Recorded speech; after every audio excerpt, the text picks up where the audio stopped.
Deception! Deception! Laura, where had you been going when you had gone on pretending that you were going to business college? I was just going out walking. That's not true! It is. I just went walking. Walking. Walking.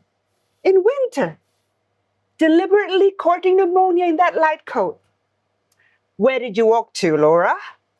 All sorts of places, mostly in the park. Even after you started catching that cold?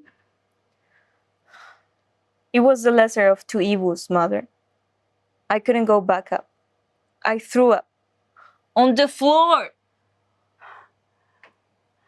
From 7:30 till after 5, every day.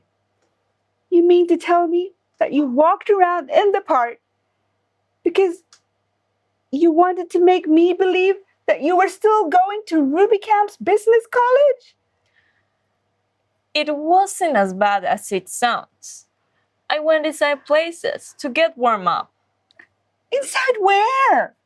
I went in the art museum and the bird houses in the zoo. I visited the penguins every day.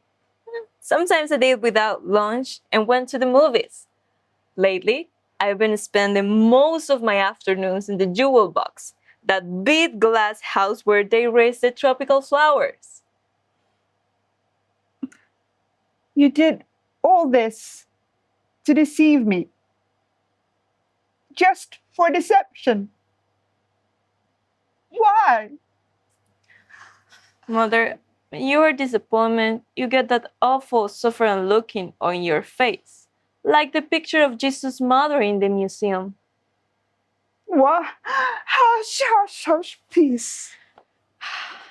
I couldn't face it. So what are we going to do now?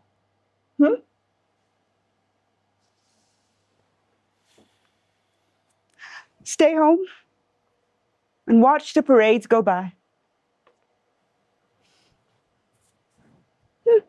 Amuse ourselves with a glass menagerie, darling.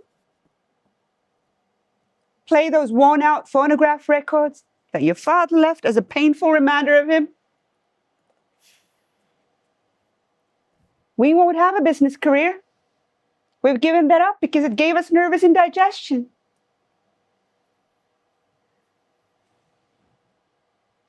What is there left but dependency all our lives?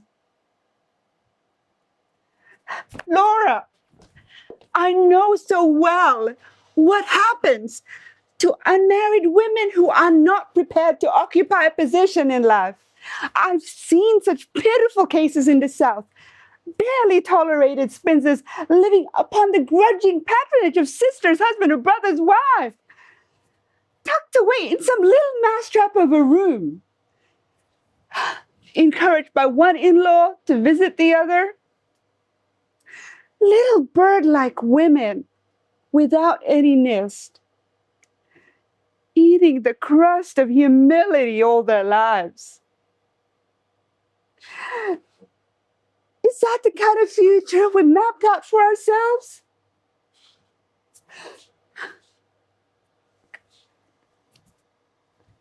I swear, I cannot think of any other alternative. It's not a very pleasant alternative, is it?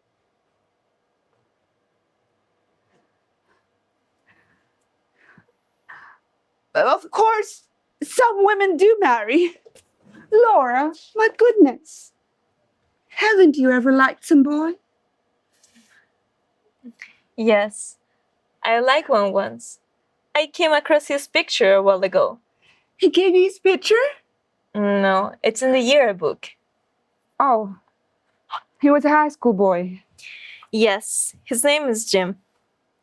Here he is in the Pirate of Penzance. The what? The operator senior class put on. He had a wonderful voice, And we sat across the aisle from each other Mondays, Wednesdays, and Fridays in the auditorium. Here is, with the silver cap of debating. See his grin? He must have had a pleasant disposition. He used to call me Blue Roses. Now, why would he call you such a silly name as that?